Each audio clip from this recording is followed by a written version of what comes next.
problema itong fuse box mga kapatid. Inisa-isa ko ng pagka-twister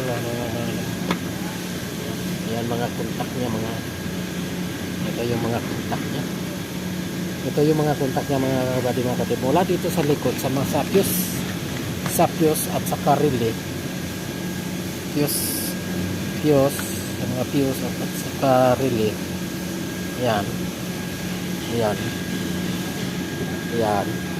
Lusot yan dito. Yan dito yung mga kontak yan. Yan mga pin na yan. Yan. So.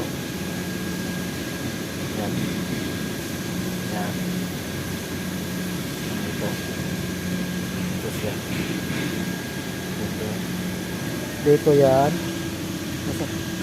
Tingnan nyo mga kabady dito. Pansin nyo. Yan. Itong isa na yan. Isang-isa na yan. Yan.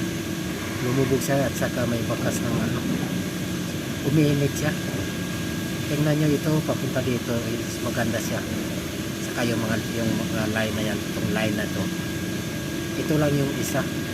Ito yung isa na yan. Itong line na to.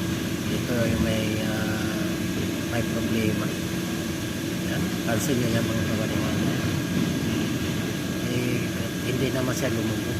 Lumubog nga siya, pero sa ilalim, sa baba niya, may bakas na sunog.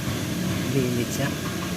So, kaya possible na hindi 100% yung contact yung kuryente na yung kuryente na tatakbo sa system sa kung saan accessories ang pinupuntahan nito.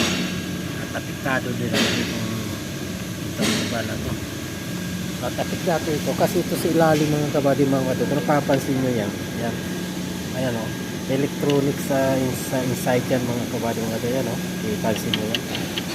Yan. Diba? So, yan ang problema niyan mga kabady mga ito. Ayan o.